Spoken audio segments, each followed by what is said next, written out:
Nigeria's nationwide protests have entered its sixth day, with some demonstrators rejecting President Bola Ahmed Tinubu's call for a dialogue and vowing to continue their push for change.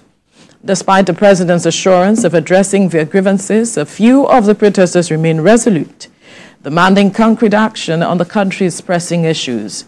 The protests, which began on August the 1st, have spread across the nation, with citizens from all walks of life joining the chorus for reform. The nation holds its breath as the protest enters sixth day, with the outcome hanging precariously in the balance. Joining us for this conversation via Zoom is former presidential aide, social commentator, Reno Omokri. Thank you for joining us. Thank you for having me. We also have in the studio here in Lagos, columnist, essayist Sam Omasheye, and a lawyer and public affairs analyst, Jide Ologun. Gentlemen, it's a good morning. Thank you for having us, joining us, rather. All right, let me begin with you, Reno. You have been monitoring developments before the protest began and how it has moved on up till as we speak. But yesterday, it took a different dimension that some have called worrying. And even the military came out to say that the protesters had crossed the red line when some of them, were flying the Russian flag. Talk to us how you see the progression that has happened so far with the protests. Well, this protest has been built on deceit. And when I say deceit, if you look at the protest, the last major promotion for the protest was the July 28th interview given by the presidential candidate of the Labour Party, Peter Obi, in Abia State, with Governor Oti by his side, encouraging people to protest, saying that the economy was in ruins and urging Nigerians to join the protest. Well, what happened? We saw that when the protest came, Abia State did not protest, but we had protests in Lagos, we had protests in Kano. Now, here's the thing, Kano and Lagos, they pay above, in fact, in Lagos's case, they pay above minimum wage, 70,000 since February. They don't owe salaries. Kano pays minimum wage, and in addition to minimum wage, Kano pays a 20,000 naira wage support since February. And yet, there were protests there. Now, in the Abia State, where Peter Obi gave that interview, there were no protests. And that state, Abia State, owes as much as 13 months' salary and doesn't pay the minimum wage. So you can see that there was some gaslighting here. And we see that also some people were prepared beforehand for something other than protest, because where did these people get Russian flags? And other than that, we see that the main promoters of this protest, Omoyele Sowore, is not in the country, he's abroad. So he might be under the influence of foreign powers, we do not know.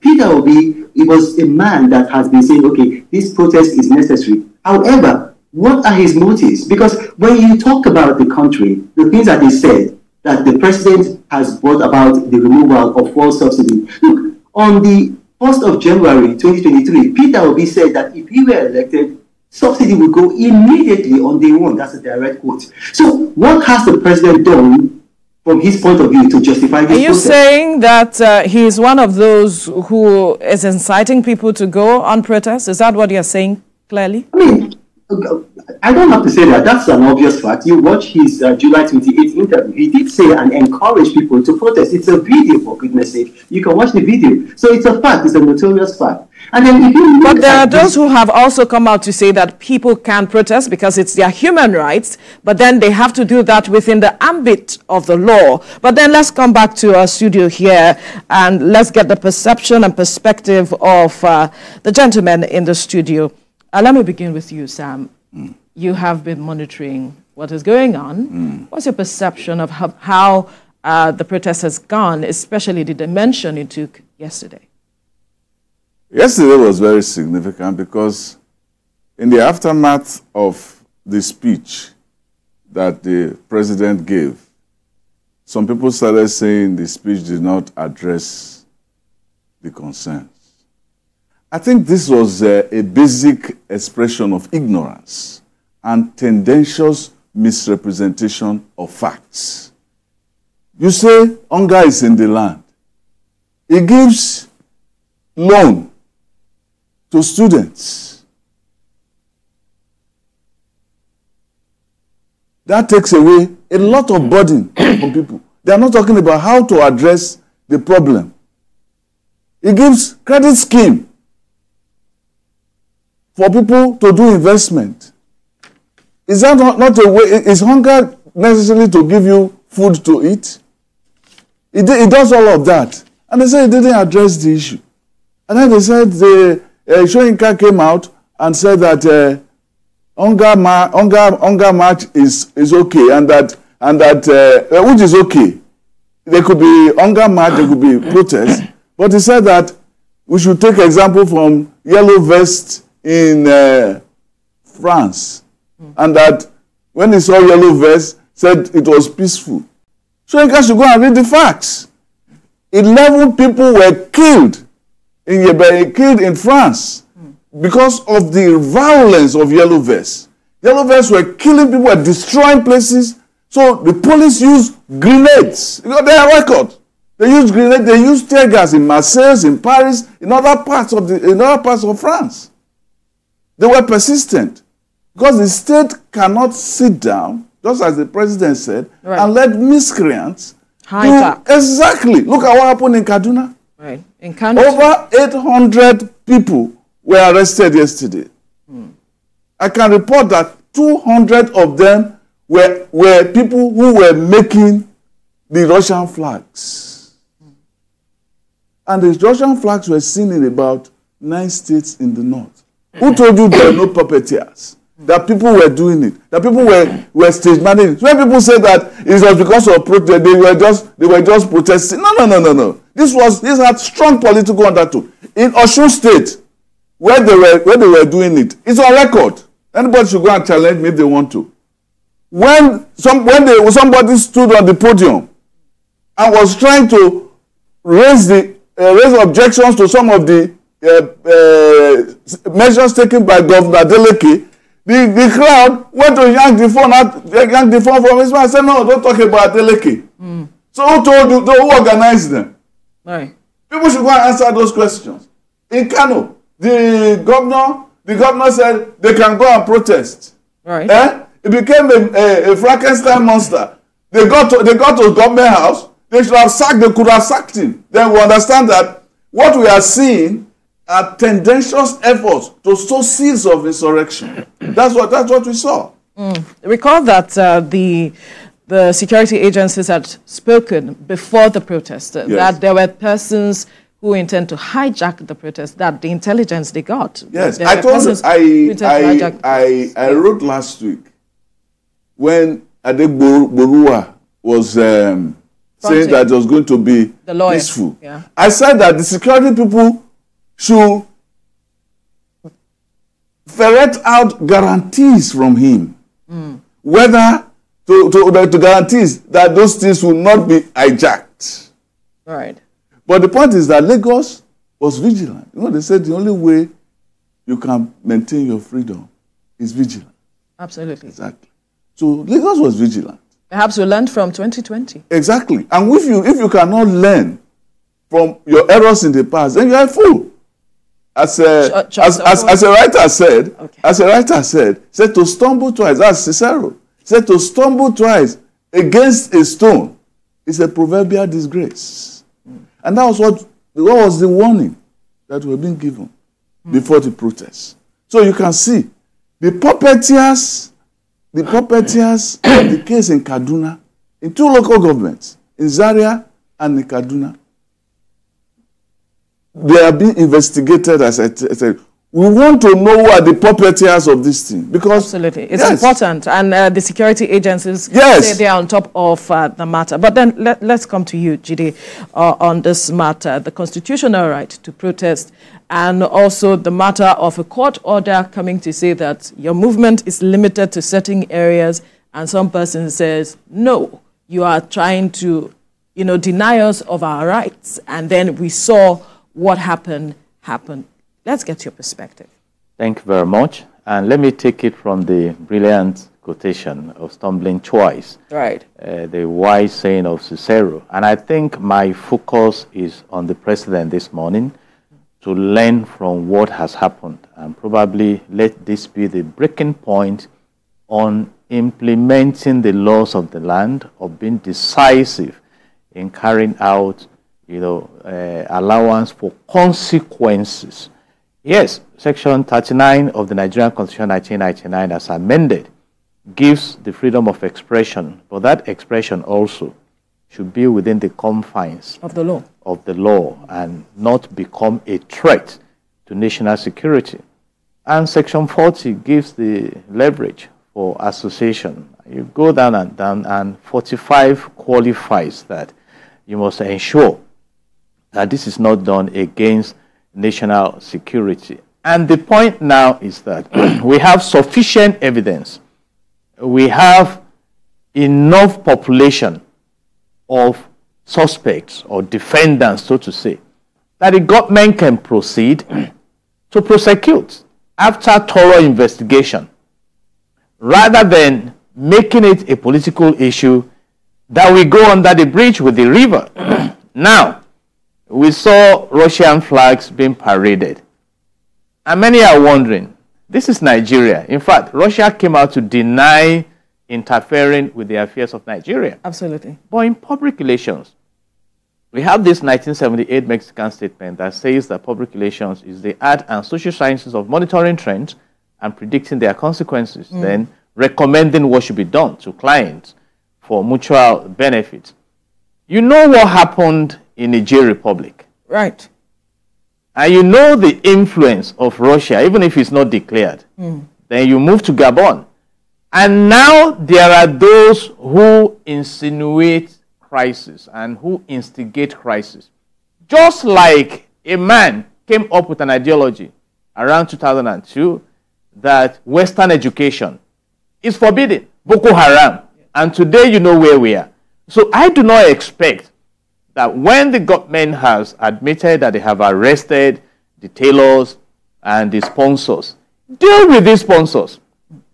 Otherwise, this protest will start another issue, which constitutes threat to national security and national cohesion.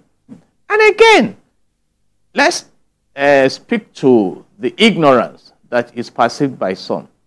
I also agree with that. That is also an assignment for President Bola Ahmed Tinubu, that it is time to focus now on developing the people.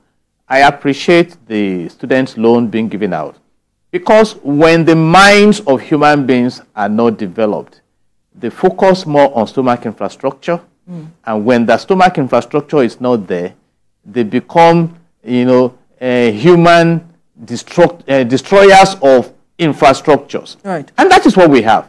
Sheikh Zayed, the founding father of the modern UAE, said that money is not wealth, but developing people. And this has to do with also carrying along those who are close to the grassroots. And I thank God for the decision of the Supreme Court that has given the local government autonomy. Yeah. Even though across the tiers, we must fight corruption, according to Section 15, subsection 5 of the Nigerian Constitution 1999 as amended.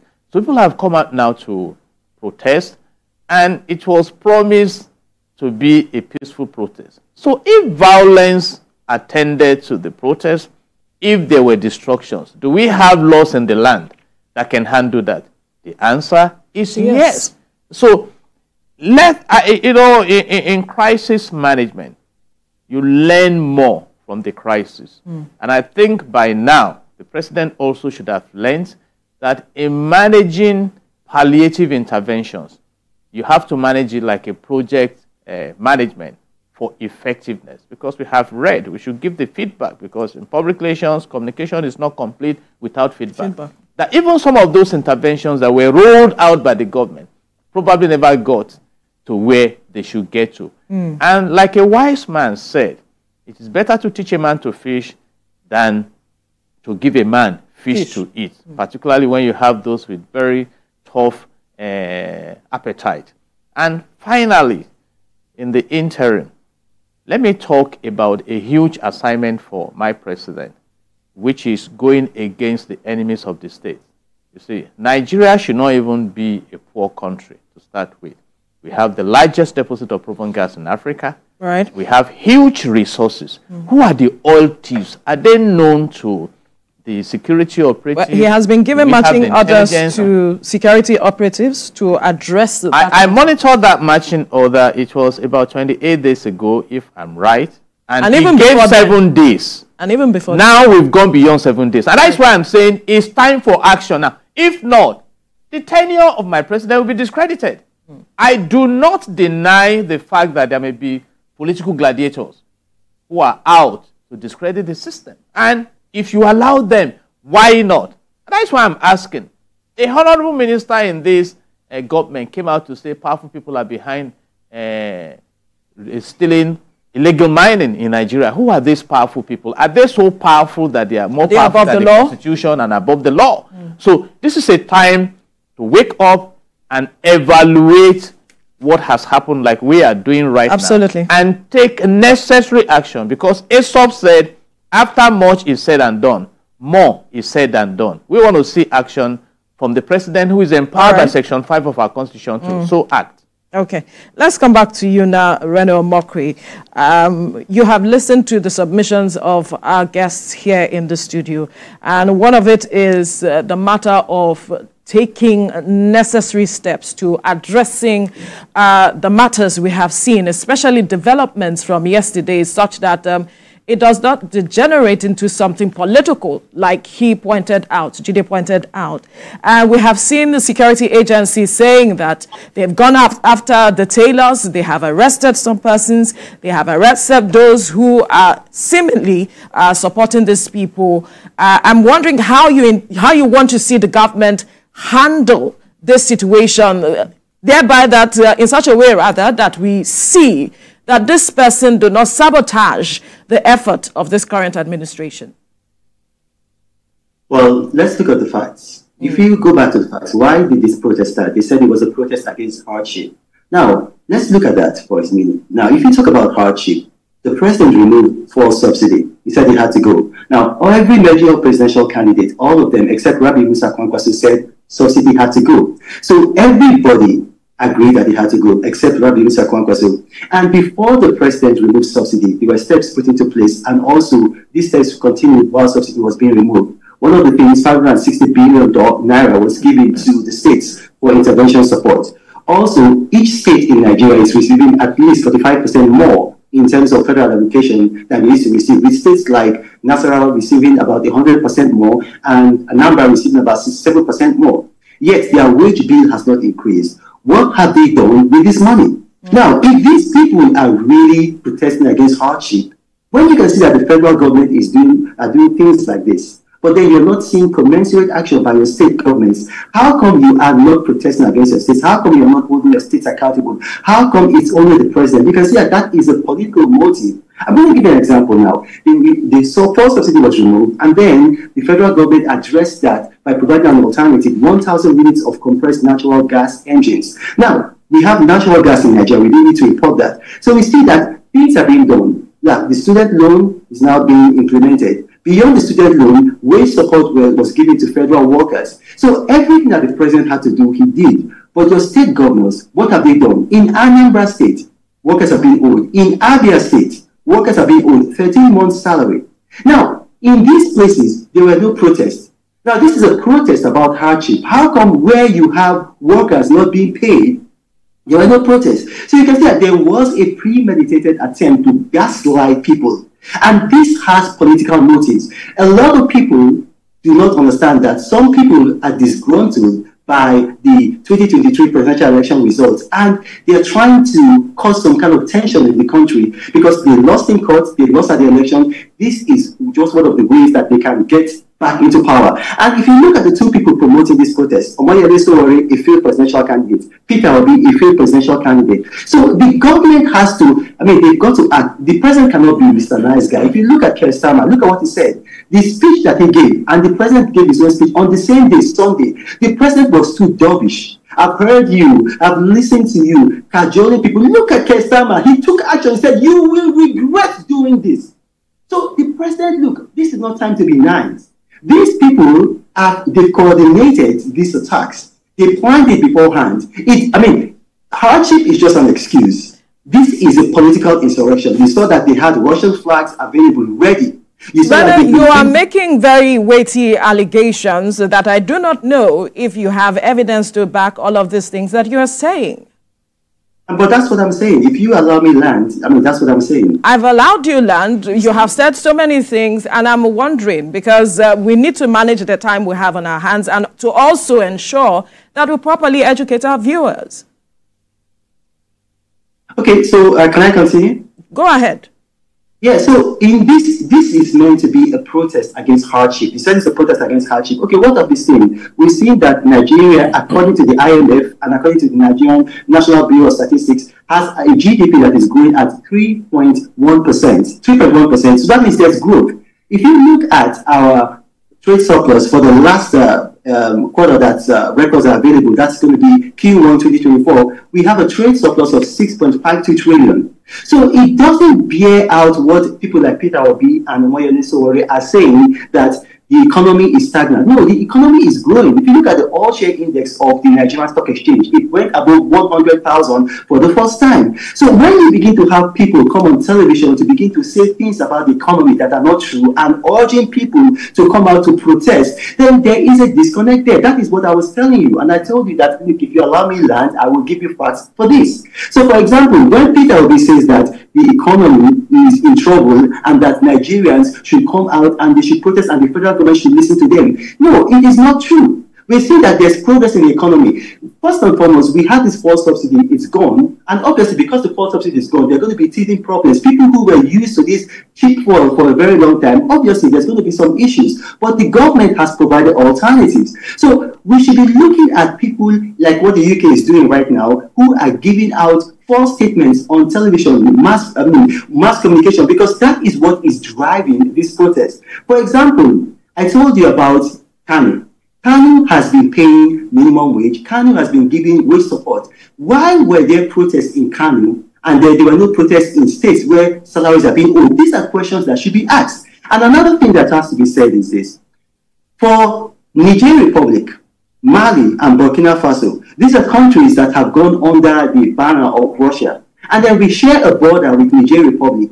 And then these people are now bringing about Russian flags. So we need to ask ourselves, maybe there is, like, will I say, some form of foreign collusion from Niger Republic? I don't know. Now, for the other things I said, I know, I back them up. But this one, I don't know. We need to investigate it because, on the hand, this might not just be a protest. This might be an insurrection. Interesting. Let's get back to the studio now and interrogate some of the things that Reno said. Sam, especially, he said that, for instance, in one of the states in the southeast, salaries have been owed, yet there were no protests.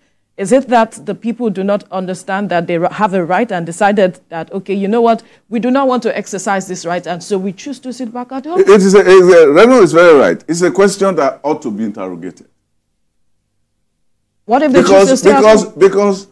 Because if it is about hunger, the hunger is universal. Of course it is. So why is the protest now restricted? But I can decide not to go out because it's my right. And a whole region decides not to go out. When it has no salary, when it has no food, and elements in that region and in other places are saying we must go out. I mean, let us not be hypocritical about this matter. This is not hypocritical. No, that's what I'm saying. I'm answering your question. And I'm also saying, for instance, that when the president was giving the speech, right, Reno was talking about the fact that when all of them agreed, every of them agreed, that Tiku agreed, Obi agreed, that they will remove subsidies. The three leading presidential candidates agreed. They will collapse everything. It's just like the children of Israel.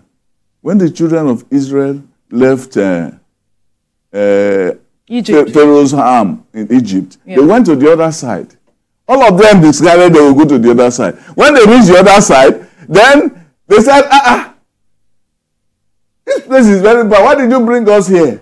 Let us go back. At least when we were there, we were having garlic. That is what is going on. And then God gave them manna from heaven. Right. And then they're complaining that these palliatives are not good enough for us. It's almost like history repeating itself. So the president said that And they wouldn't interrogate the people like Zekwesili and Shoyinka is always or usually sober. They don't even address this issue. Although he said that it was ambivalent about the measures that they took, shows that he had not even tried to, he had not been following them. That when he inherited the throne, as it were, the country was paying 97% of revenue in debt. What does that mean? Does that not explain why we had ways and means when you put interest and everything amounted to 30 trillion naira? You have that burden on the economy, and you think that you can just walk along and the world was going through. The country was tanking. And he said it has gone down to 68%. Why did they not interrogate it? Why did Ezekwesili not interrogate it? Why did Peter Obi not interrogate it? Why did all those people who call themselves human rights lawyers and all of that, let them go to the town and say, look, President, you are right, you are wrong about 97%, you are wrong about 68%. Why are they not rallying people against and telling the younger people? So now that you have opportunity to go to school without loans, where boys who are boys and girls who are in school who do not know where the bread is coming tomorrow, they can say, okay, I can go to school, I have loans. That happens in the US. Why can they not rally people around them? Why can they not talk about the fact that the governor's backbone is being broken, that money is going to go to local government so that the local governments themselves can stand and develop, and so that development can go to the rural areas. When the president met with the Arewa, he was telling them, he said, talk to your governors. Talk to your governors. It was on television. They can't say they didn't hear it. He said, there are people who are poor in the rural areas.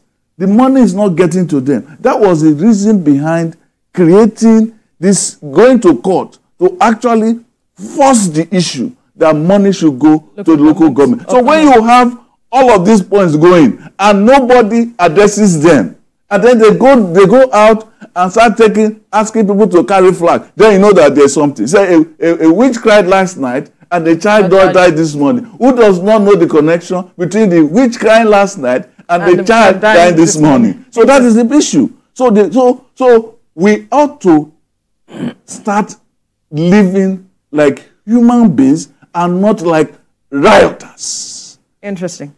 Perhaps this is why there are those who are saying it is high time we look at this matter of true federalism that we have been talking about, so that these governors can know they have a responsibility. Recall that even the past administration of Muhammadu Buhari, he once cried out that he has been giving money to the state governments or state governors, but they are not carrying out projects that would affect the lives of the people. That was when we had the multidimensional poverty report at the time. And he was talking about how some state governors, will pocket some monies and all of it. Right now, eyes and attention is said to move. There is the need for eyes and attention to move to the subnationals, where they can, so that we know what they are doing with this improved federal allocation, such that the lives of the people are impacted. How do we move? How do we ensure that we force their hands to do what is needed? Brilliant question. And let me reverse and congratulate and appreciate Asiwaju Bola Ahmed Tinubu, our president, for saying subsidy is gone. He was bold enough to implement that decision that was in process, because he did not initiate. The previous administration has begun the process. And he has even said now that we are not going back on that. Right. And for harmonizing the forex sector of our national life, critical locations. I also want that boldness implemented in this true federalism we are talking about. When the subsidy went away, the money available improved, and more allocation went to states. Yes. In May, the chairs of government shared about 1.3 trillion naira. And obviously, and I mentioned project management earlier, so if the allocation to states increased, what happens to that money in a way that you touch the lives of the citizens within your influence of leadership? That's what we're talking about. Why do you have allocations? Provide for the people. Section 14, subsection 2 of the Nigerian Constitution 1999 as amended says clearly that the security and the welfare of the citizens shall be the primary purpose of government. Yep. And for that purpose, you release resources. And in the case of Kano, and I'm glad some have asked that a judicial panel be set up to investigate the massive crime that took place in the course of this protest, to the extent that you now have about 24-hour curfew imposed there. Why not? Hold them accountable. You see, again, don't forget that recently the Supreme Court has now given local government full autonomy. You must monitor and ensure that that autonomy is to the benefit of the citizens. And I think in this, in this sphere of perception, there are two perceptions here. The government is trying. There's no doubt about that. If you have monitored the policies of Bola Ahmed Tinubu, but the perception of some citizens is that the government is not doing this trying in the appropriate way. For instance, some are concerned, and I'm suggesting that the president should pay attention to that, that why don't we make people who are sabotaging the economy to cooperate? For instance, the national grid has collapsed again for the 5th time. 7th. Is it 7th? Okay. In 2024. Who are those behind all this? You need to energize the economy. And so these are issues in the hands of the president. And I said it and I'm repeating it. The enemies of the state may be closer to the president than the citizens. So he needs to be vigilant. And thank you for bringing the concept of vigilance here. It's his tenure. Alhaji Shehu Shagari was the president of Nigeria in the Second Republic. If you ask the Minister of Education then, you may have to think for 45 minutes or consult your phone to know, but everyone will say this is the tenure of Alhaji Shehu Shagari. I want my president to succeed. So you look at these key areas of touching the economy of the state, the social life, and bringing saboteurs to justice. When Nehemiah came to rebuild the wall of Jerusalem, a wall that collapsed and the men at home could not build. When this man came, so enemies rose, like Sanballat and Tobiah. Yes. But Nehemiah was vigilant. Yes. He also set up a group of thugs and tough men to say, no, this project must fly. I do not envy the president at this stage. And again, let me say this. Who are those who have brought us to where we are? The total indebtedness of Nigeria was 12.12 trillion naira in March 2015. Today is 121 trillion naira. There must be accountability. This protest says end bad governance. Nobody is accusing President Tinubu from being they are just saying governance. So you need to investigate. If some of the players in the system are not helping the system, you deal with them. The rule of law says nobody is above the law. He said that when he came into power. That exactly. He was going to deal with so this is a reawakening for the president. Right. And don't let me also let him know respectfully that we have the Ahitophels also in government who don't care what happens. But some of us want Nigeria to succeed. Right. We want the resources of this country managed in a way that commonwealth is for common good. And let me say some of the issues, policies that are coming out that are quite impressive for me. Look at when Dangote started jumping and screaming. And the president came out to say, sell crude oil to this business concern in Naira. The Bible says where the word of a king is, there is power, authority. Let him begin to exercise his authority as the president of Nigeria, as bestowed on him by Section 5 of the Nigerian Constitution 1999 as amended. And so, like we say in public relations, before you start a campaign, you go on research. As you continue, you research. As you come to the end of it, you research. And I am advising now, this is time for action. This is time for action. And there are many templates across the world that we can look at. So I want Reno to talk about the security arrangement and the role of the national security apparatus in this period. Rana, can you hear? Hello? Yeah, I can hear. All right. I wasn't seeing myself on the screen, so I wasn't sure I was on the screen. Well, if you look at the national security apparatus, I think Nigeria has done quite well. We had similar protests in Kenya. We saw that, it went very badly. It's still going on right now in Kenya. I was in Kenya, so I saw the situation in Kenya. In Nigeria, we knew we were going to have a protest. Our national security architecture was prepared for that, and they put steps in place. And even before that, we saw that there's been things that our national security advisor has been doing. We saw that with a company like Binance, they've been parenting about $25 billion out of Nigeria. We saw that that was brought to an end. I mean, that was a brilliant move, because national security, a lot of people before Madam Nuhu, they became national security advisor, were looking at it purely from a security angle, just like physical security. But then financial security is also part of national security. We think that, okay, if you look at the oil sector, we've seen that oil theft is being reduced, and our oil sales and our oil revenue are going up because our oil production has increased. I believe that according to OPEC, it's increased by about 25%. So that is progress. Now, if you look at this particular protest, the reason, because don't forget, we were having, the Boko Haram insurrection in the northeast. That has been completely quashed now. What we now have Boko Haram just attacking opportunistic targets, IEDs. But in Sambisa forest, where they had their stronghold, and in the Chad region, they've been completely eviscerated. We saw that with bandits, you couldn't travel from Kaduna to Abuja and from Kaduna to Kano. Now you can travel on those roads. So the bandits have retreated to interior forests. So we're seeing progress with national security.